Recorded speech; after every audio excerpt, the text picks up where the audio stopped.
आज आपल्याकडं माझी विद्यार्थिनी शाळेतल्या सोनाली बल्लाळे आलेले आहे.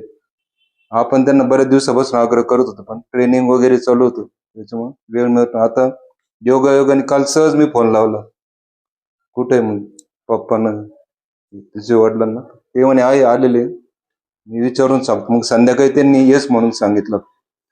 तर आपल्यासाठी आज चांगला दिवस, योगायोगच म्हणता येईल. तुम्हाला चांगलं मार्गदर्शन मिळणार. आम्ही तर रोजच मार्गदर्शन करत असतो, पण जे व्यक्ती घडलेले, ज्यांनी संघर्ष केला, त्याग केला, ते आपल्या समोर प्रत्यक्ष आल्यानंतर मग वेगळंच वाटतं आपल्याला. आणि प्रत्यक्ष भेटल्यानंतर एक जाणीव होते, आपणही काहीतरी करायला पाहिजे. यांनी एवढं संघर्षातून यश मिळत, आपण सुद्धा काहीतरी करायला पाहिजे. तर मी काही जास्त बोलणार नाही, रोजच बोलतो मी. ते विद्यार्थी स्वतः तुम्हाला त्याचं मनोगत सांगेल.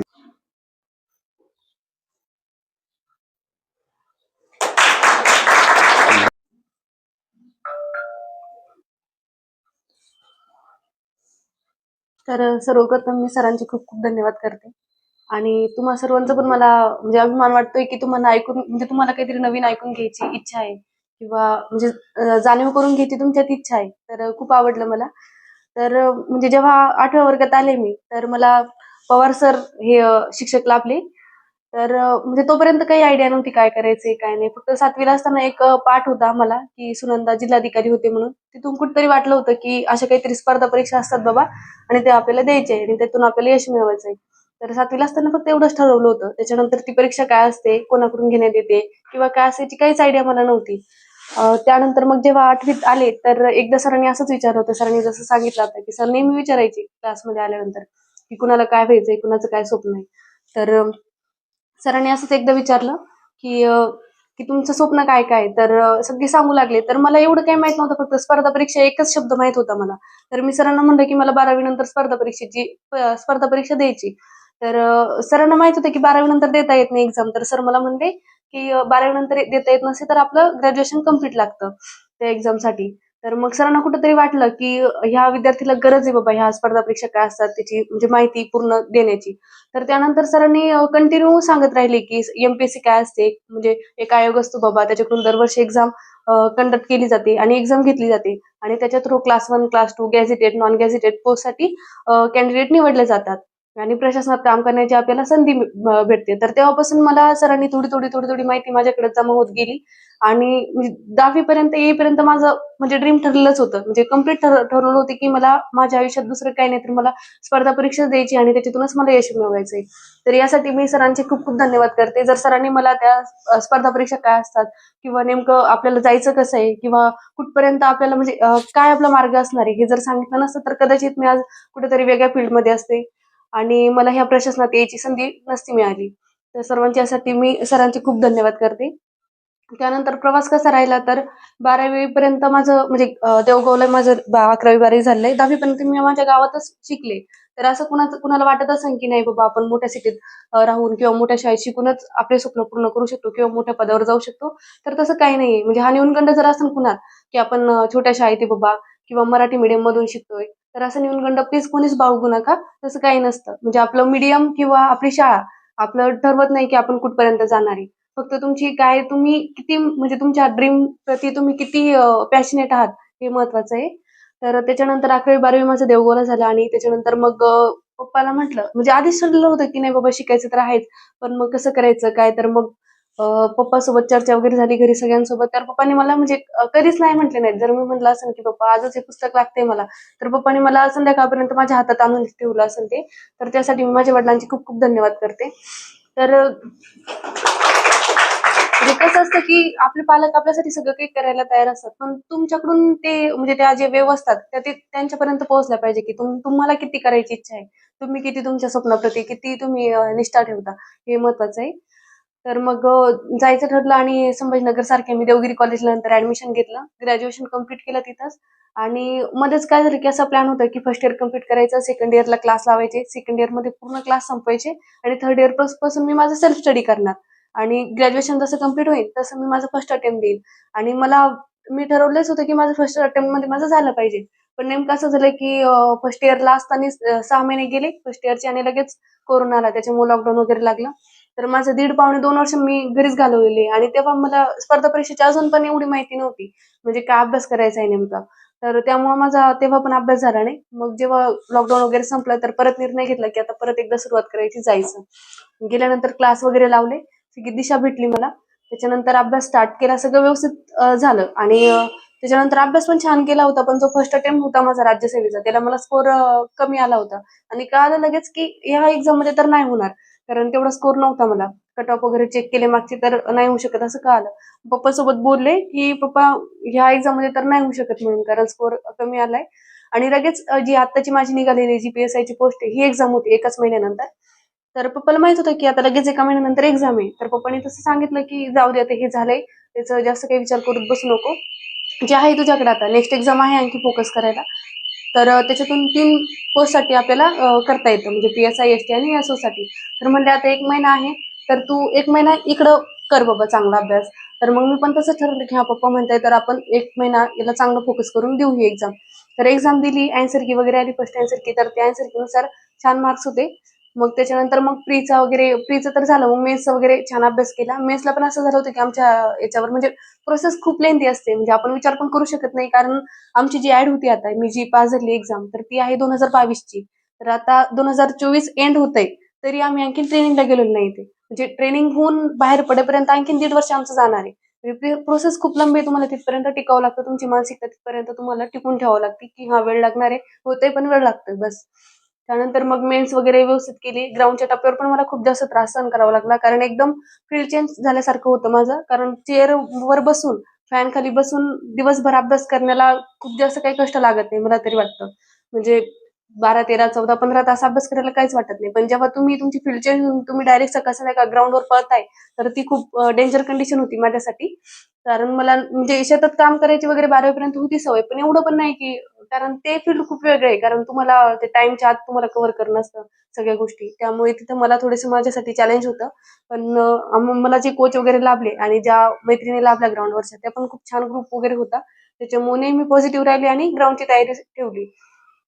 त्यानंतर इंटरव्ह्यूच्या टप्प्यावर असं झालं होतं, की माझं ग्राउंडवरून मी जेव्हा घरी आले, तर मला म्हणजे माझं डेंग्यू वगैरे असेल किंवा असं मला म्हणजे तब्येत बिघडली माझी. तर त्याच्यात मला म्हणजे हॉस्पिटल ॲडमिट वगैरे करावं लागलं आणि आयोगाचं नोटिफिकेशन आलं, की 8 दिवसांनीच लगे इंटरव्ह्यू आहे. कारण आम्हाला वेळ नव्हता दिला. कारण आमची ऑलरेडीच खूप बॅच लेंदी झाली होती त्यामुळं. तर मग आता कसं करायचं 8च दिवस राहिलेत, इंटरव्ह्यू लगेच, ते पण मुंबईला. कसं तयारी करू? काहीच माझी तयारी नव्हती. तरी पण मी जास्त विचार नाही केला, की तब्येतीकडे लक्ष दिलं. तब्येत ठीक केली आणि लगेच परत रिटर्न संभाजीनगरला गेले. तिथं मला जे पण टाईम भेटला, त्याच्यात मी जे बेसिक आयोग विचारतंय किंवा बेसिक ज्या पण हे असतील मॉक असतील, तर ते मी अटेंड केले होते. त्याच्यातून मला कळालं, की नेमकं मला कुठं फोकस करायचा आहे. आयोग कोणत्या याच्यावर कोर एरिया काय आहे आयोगाचा इंटरव्ह्यूमध्ये. तर मी तेच फक्त कंप्लीट केलं होतं. जास्त फापट-पसारा करत बसले नाही, तर त्याचा मला फायदा झाला. कारण जे टॉपरला मार्क आहेत ते 28 आहेत आणि मला आयोगाने दिले 24 मार्क इंटरव्ह्यूला. तर तो खूप म्हणजे छान स्कोर होता तेव्हाचा. तर मला असं वाटतं, की तुम्ही खूप सगळ्या गोष्टी करण्यापेक्षा जे कोर विचारताय त्याच्यावर फोकस करायला पाहिजे. आता तुमच्या लेव्हलला सांगते, की तुम्हाला आता तुम्ही कसं करायला पाहिजे. जर तुम्ही या क्षेत्रात येण्यासाठी जर उत्सुक असाल किंवा तुम्हाला इच्छा असेल ह्या क्षेत्रात यायची, गव्हर्नमेंटमध्ये येऊन काम करायची, तर खरंच खूप छान आहे हे जर विचार करत असाल तर. कारण ही फील्ड अशी आहे, की तुम्ही लोकांसोबत तुम्हाला काम करायला भेटते. डायरेक्ट प्रशासनात तुम्ही निर्णय घेणार आहेत. ते तुमच्या निर्णयावर खूप सगळ्या लोकांचं जीवन डिपेंड असणार आहे. तुमची एकसाईमध्ये खूप ताकद असते इथं आल्यानंतर. तर छान आहे जर तुम्ही विचार करत असाल ह्या याच्यामध्ये यायचा. तर आता सध्या काय काम आहे, तर तुम्ही आता 10वीला आहेत. तुमचं खूप टर्निंग पॉइंट असणारा हा इयर आहे. तर याच्याकडे पूर्ण लक्ष द्या. म्हणजे छान अभ्यास करा. सर जे सांगताय ते व्यवस्थित करा. सगळं आणि याच्यानंतर ठरवा, की आणखी काय वाटतंय तुम्हाला. पण मला तर वाटतं, की ठरवण्याची प्रोसेस आत्ताच सुरू करा, की काय करायचंय बाबा. कारण हे असे दिवस असेच निघून जातात. आपल्याला कळत पण नाही आपली कधी 10वी, 12वी आपण फर्स्ट इयरला पण जातो तरी कळत नाही आपल्याला, की इतके दिवस निघून गेले. त्यापेक्षा आजपासूनच सुरुवात करा. ठरवलं नसेल तर ठरवा आधी काय करायचंय, काय नाही. त्यानंतर म्हणजे तुमचं हे फील्ड जरी नसेल, कुणाला आता असेल, की नाही बाबा एम-बी-एस सारख्या डॉक्टरेटकडे वगैरे जायचंय, तर ते पण करू शकता. बाकी इंजिनिअरिंग वगैरे असेल कुणाला त्या फील्डमध्ये आवड असेल तर ते पण करू शकता. पण माहिती आजपासूनच मिळवायला सुरुवात करा. म्हणजे तुम्हाला नंतर त्रास होणार नाही. 10वी-12वी नंतर मग आपण म्हणजे म्हणतो, की नाही बाबा आता हे एवढं झालं, की मग मी ठरवेन मला काय करायचंय. पण आत्तापासूनच जर तुम्हाला तिथं जायचं असेल, तर आत्तापासूनच तुमचा चालण्याचा प्रवास सुरू होतो. तर त्यासाठी आतापासून ठरवा. त्यानंतर आणि म्हणजे तुम्हाला काही प्रश्न असेल तर तुम्ही ते पण विचारू शकता. म्हणजे तुम्हाला काही ह्या याच्याबद्दल काही वाटत असेल तर. काही विचारायचं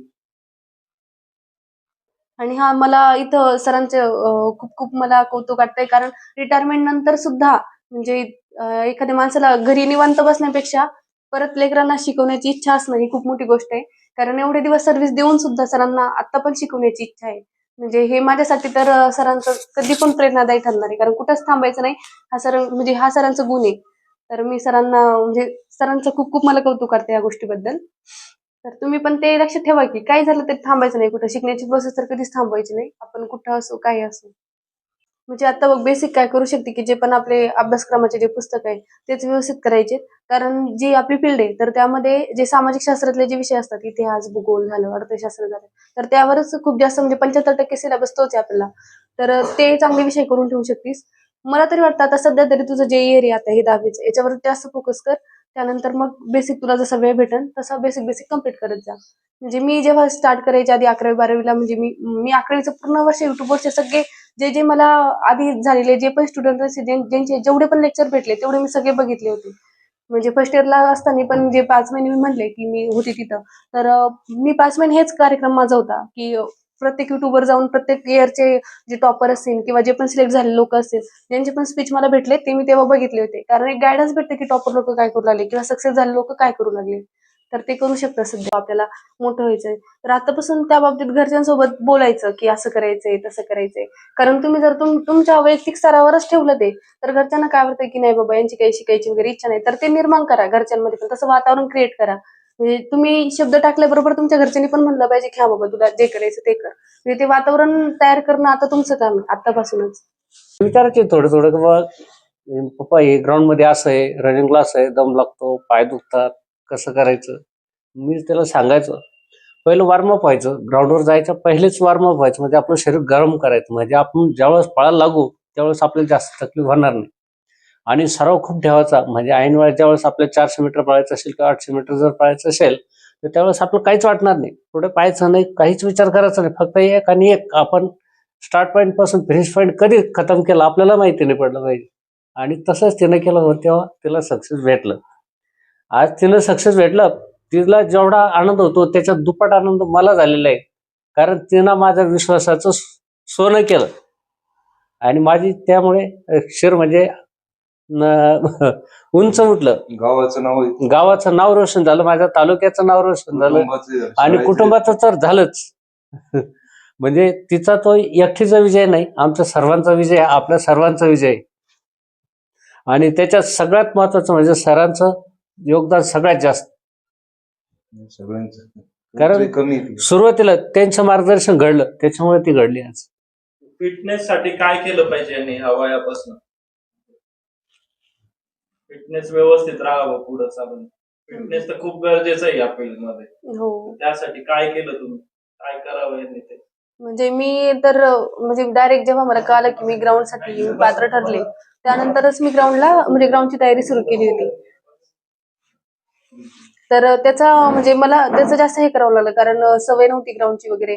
तर त्याच्यामुळे मला जास्त त्रास झाला. तर तुम्ही वैयक्तिक स्तरावर तुमचं काय आहे की सकाळी जो अर्धा पाऊण तास तुम्हाला जो पण वेळ भेटेल त्याच्यामध्ये थोडीशी रनिंग करणं किंवा निदान चालणं तरी. जे बेसिक बेसिक व्यायामचे प्रकार असतील, योगाचे जे प्रकार असतील ते करणं, अनुलोम विलोम सारखे जे प्रकार असतील, कपालभाती असेल, तर ते करत राहा. म्हणजे तुम्ही ह्या फील्डमध्ये या किंवा नका येऊ, तुमचं शरीर तुमच्यासाठी म्हणजे तुमची संपत्ती आहे.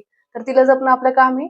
तर एवढं बेसिक करू शकता अर्धा पाऊण तास तरी स्वतःसाठी. तर गोष्टी खूप राहतील आयुष्यात, प्रलोभन खूप राहतील. कासव आणि सशीची गोष्ट माहिती आहे तुम्हाला? कोण जिंकलं? कासव त्याला बरोबर ठरवलं आपल्याला जे शर्यत जिंकायची. ससा कुठं झाड दिसलं तिथं सावलीत बसला, कुठं तलाव दिसला तिथं पाणी पित बसला. तुम्हाला आयुष्यात अनेक अशा गोष्टी दिसतील जिकडे तुम्हाला जावं वाटेल, आकर्षण वाटेल, पण त्याचा विचार नाही करायचा.